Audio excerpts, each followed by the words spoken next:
John's Gospel, chapter 19. Jesus is sentenced to be crucified.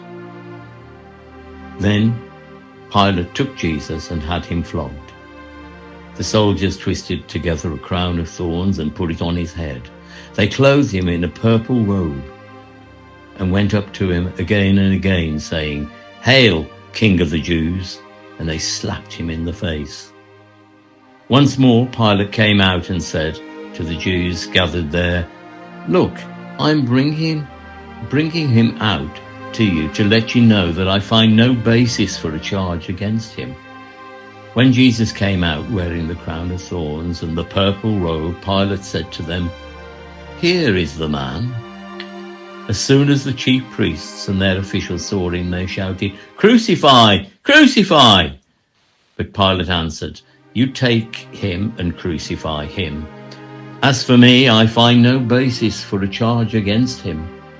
For the Jewish leaders insisted, "We have a law, and according to that law, he must die, because he claimed to be the Son of God." When Pilate heard that, he was even more afraid, and he went back inside the palace. "Where do you come from?" he asked Jesus. But Jesus gave him no answer. "Do you refuse to speak to me?"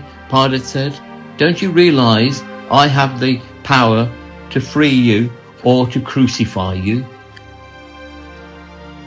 Jesus answered, "You have no power over me if it were not given to you from above. Therefore, the one who handed me over to you is guilty of a greater sin." From then on, Pilate tried to set Jesus free, but the Jewish leaders kept shouting, "If you let him go, you are no friend of Caesar. Anyone who claims to be a king opposes Caesar." When Pilate heard this, he brought Jesus out, sat him on the judge's seat at a place known as the stone pavement, which in Aramaic is Gabbatha. It was the day of preparation for the Passover. It was about noon. "Here is your king," Pilate said to the Jews. But they shouted, "Take him away! Take him away! Crucify him!" "Shall I crucify your king?" Pilate asked. "We have no greater king but Caesar," the chief priests answered. Finally, Pilate handed him over to them to be crucified. The crucifixion of Jesus. So the soldiers took charge of Jesus. Carrying his own cross, he went out to the place of the skull, which in Aramaic is called Golgotha. There they crucified him, and with him 2 others, one on each side, and Jesus in the middle. Pilate had a notice prepared and fastened to the cross. It read, "Jesus of Nazareth, King of the Jews." Many of the Jews read this sign, for the place where Jesus was crucified was near the city, and the sign was written in Aramaic, Latin, and Greek. The chief priests of the Jews protested to Pilate, "Do not write King of the Jews," but that this man claimed to be King of the Jews. Pilate answered, "What I have written, I have written."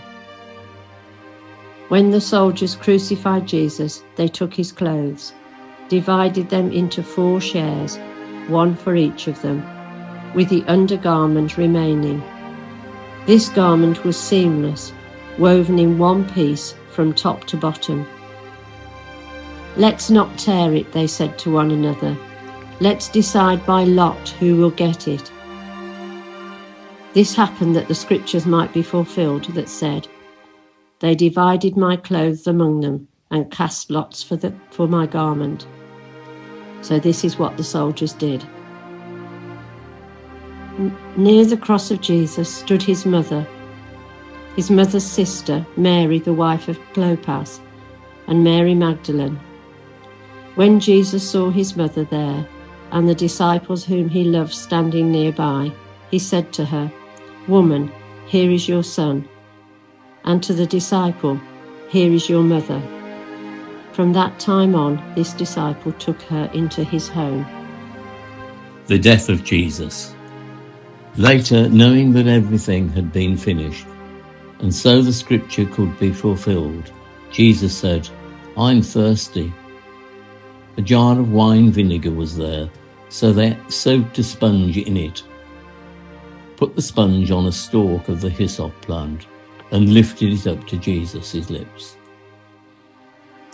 When he had received the drink, Jesus said, "It is finished."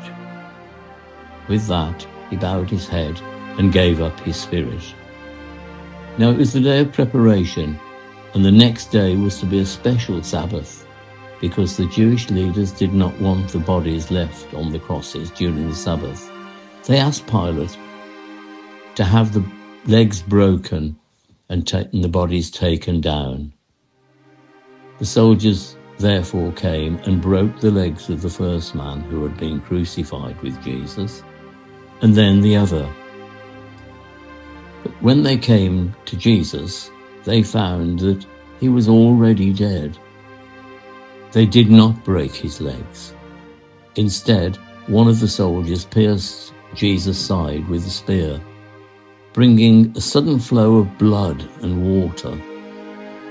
The man who saw it has given testimony, and his testimony is true. He knows that he tells the truth, and he testifies so that you may also believe. These things happened so that the scripture be fulfilled. Not one of his bones will be broken. And as another scripture says, they will look on the one who they have pierced. The burial of Jesus. Later, Joseph of Arimathea asked Pilate for the body of Jesus.